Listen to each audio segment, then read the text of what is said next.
جی السلام علیکم ناظرین، B B C Urdu T V U K ساتھ میں ہوں فضا آصف، اور آج ہمارے ساتھ موجود ہیں خواجہ ریاض صاحب جو کہ سی ای او ہیں پاک نیشنل ڈسٹریبیوشن کمپنی کے۔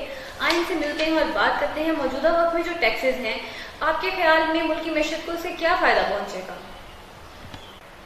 جی بتائیں خواجہ صاحب۔ اس وقت جو موجودہ گورنمنٹ کی پالیسیز ہیں، اگر آپ ان کو دیکھیں تو ان کی وجہ سے پچھلے 6 یا 7 ماہ میں اکانومی ایک گو سلو موڈ میں چلی گئی ہے۔ بظاہر اس کی وجہ جو لگتی ہے وہ اس کا کلیئرٹی نہ ہونا اور اس کے اندر بہت زیادہ تبدیلی کا آنا ہے۔ فار ایگزامپل، اگر آپ صرف یہ دیکھیے کہ پچھلے 6 ماہ کے اندر امپورٹ کا جو بزنس تھا وہ بہت زیادہ ریڈیوس ہوا، جو کہ ان کی پریورٹی میں ہے، لیکن ایکسپورٹ کے اندر ہمارے ہاں جو میجر انپٹ ہے وہ چیزوں کی امپورٹ ہوتی ہے، اور اس کی وجہ سے ریونیو جو ہے وہ بھی لاس ہوا ہے، اور اس کی وجہ سے ہماری اکانومی کے اوپر کوئی اچھا اثر نہیں۔ جی اچھا، اور کیا موجودہ حکومت کی دیگر پالیسیز سے آپ مطمئن ہیں؟ اگر میں ذاتی طور پر تو پی ٹی آئی کو میرا خیال پسند کرتا ہوں، اور ان کی پالیسیز کو پچھلے 6 ماہ میں پسند نہیں کر سکا۔ اس کی بظاہر وجہ جو نظر آتی ہے، جیسے کہ میں نے پہلے بھی آپ سے کہا کہ اس کے اندر ڈائریکشن کی بہت زیادہ آپ کو کمی نظر آتی ہے۔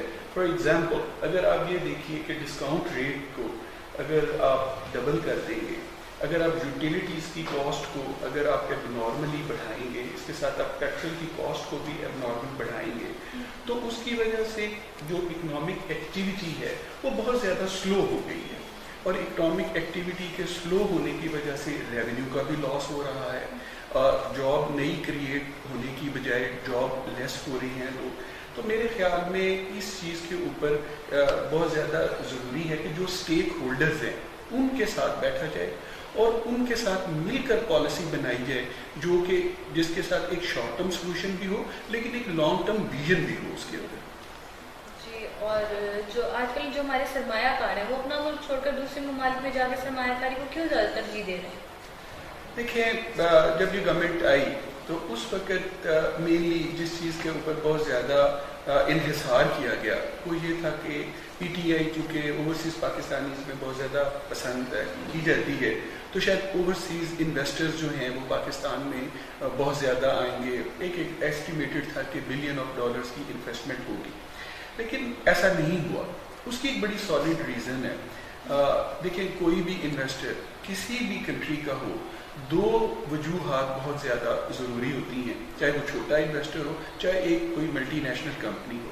نمبر 1، اس کے پاس سیکیورٹی ہونی چاہیے کہ وہ جہاں پہ جا رہی ہے وہاں پہ اس ملک کی جو پالیسیز ہیں اس کے اندر ایک کنٹینیوٹی ہوگی اور اس کو تحفظ ملے گا۔ اس کی کمی ہوئی یہاں پہ، پالیسیز کو بار بار جو تبدیل کیا جا رہا ہے، چاہے وہ ٹیکس ہے یا وہ دوسرے مسائل ہیں، اس سے لوگوں کا کانفیڈنس شیک ہو رہا۔ اور دوسری اس کے بعد یہ ہے کہ ریٹرن آن انویسٹمنٹ۔ کوئی بھی سرمایہ دار جب یہ دیکھتا ہے تو وہ اس بات کو وہ دیکھتا ہے کہ اس کے سرمایہ کے اوپر اس کو کیا ریٹرن ملے گی۔ اگر ہمارے اپنے ملک کے جو لوگ ہیں اگر وہ یہاں پہ پیسہ نہیں بنا رہے، ویلتھ نہیں کریٹ کر رہے، تو ڈیفینیٹلی ان کے پاس یہ ایک آپشن ہوتی ہے کہ وہ پھر دوسرے ممالک، ہمسایہ ممالک میں دیکھتے ہیں، وہاں پر ان کو ایز آف ڈوئنگ بزنس ملتی ہے۔ آلریڈی پاکستان 140ویں نمبر پر ہے، تو آبجیکٹو کو لینے کے لیے میرے خیال میں اس کو 100 سے نیچے لانا چاہیے۔ جی، اور آخر میں آپ پاکستان ترقی کے حوالے سے ہماری موجودہ حکومت کو کیا پیغام دینا چاہیں گے؟ میں صرف یہی بات کہنا چاہتا ہوں، جی ہمیں بہت زیادہ امیدیں ہیں، پاکستانی قوم بڑی ریزیلینٹ ہے، پاکستان کے لوگ ترقی کرنا چاہتے ہیں، پیشن ٹو گرو ہے۔ آپ ان کو سپورٹ کیجئے اور ان کو ڈائریکشن دیجئے، میرے خیال میں ہم بہت آگے نکل جائیں گے۔ جی ناظرین، یہ تھے خواجہ ریاض صاحب جو کہ اپنے خیالات کا اظہار کر رہے تھے۔ کیمرہ مین ٹیم کے ساتھ Fiza Asif, B B C Urdu T V U K. اللہ حافظ۔